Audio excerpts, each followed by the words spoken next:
నేనేమో పెద్ద నీసు మొహం దాన్నే. ఒక్క వారం తినకపోయినా సరే నాకు నాలుక ఏదో లపలపలాడిపోతా ఉంటది ఆ నీసు కోసం. ఇక తినేది మాత్రం ఆదివారం మాత్రమే అనమాట. మిగతా రోజుల్లో చాలా తక్కువ తెచ్చుకోవటం. ఇక ఈ వారంలో కూడా నేనైతే సోమవారం, శనివారం అలాగే గురువారం అయితే తినను నాన్ వెజ్ అనేది. ఇక కార్తీక మాసం వస్తుందిగా అని చెప్పేసి నేనైతే మాత్రం ఈరోజు 1 కేజీ చికెన్ అయితే తెప్పించాను. ఎందుకంటే ఆ నెల మొత్తం మేము నాన్ వెజ్ తినము. నాకేమో బోన్స్తో ఇష్టము. అదైతే మాత్రం చాలా బాగుంటుంది టేస్ట్. ఇక ఒక లివర్ అయితే వచ్చింది దానిలో. ఇక నాకు లివర్ అంటే కూడా చాలా ఇష్టం. కానీ చాలా మంది లివర్ అయితే తినకూడదని అయితే అంటూ ఉంటారు. ఇక గోంగూర అయితే మాత్రం తెచ్చి 2-3 రోజులు అవుతుంది. ఇది కోసేసి కవర్లో ఫ్రిడ్జ్లో అలా పెట్టేసేసాను. ఇక ఈరోజు చికెన్ తెచ్చాను కదా, ఈ 2 కలిపి చేద్దామని అనుకున్నాను. ఇక బయటకు తీసేసరికి అయితే మాత్రం గోంగూర మాత్రం చాలా వరకు అయితే పాడైపోయింది.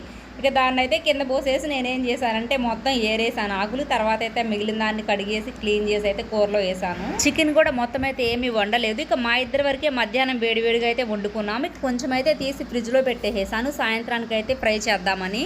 నేనైతే కూరలో ఒక చుక్క వాటర్ కూడా పోయలేదు. ఈ గోంగూరలో నుంచి వచ్చిన నీళ్లతోనే కూర మొత్తం చక్కగా ఉడికింది. ఉడికేటప్పుడు మాత్రం చాలా మంచి స్మెల్ అయితే వచ్చింది. ఇంతకు మీలో ఎంతమంది కార్తీక మాసంలో నాన్ వెజ్ తింటారో తిండో కమెంట్ చేయండి. సంవత్సరం మొత్తం నాన్ వెజ్ తింటాము. ఈ నెల మాత్రం చాలా కంట్రోల్ చేసుకుని ఉంటాము. కనీసం దాని మీదకి ఆలోచన వెళ్ళను కూడా వెళ్ళదు. నేనైతే దాని వైపు కూడా కన్నెత్తి కూడా చూడను అనమాట. ఇక నా లివర్ మాత్రం ఏమైందో అర్థం కాలేదు. కూరలో అడుగును మాత్రం చితికిపోయినట్టుంది.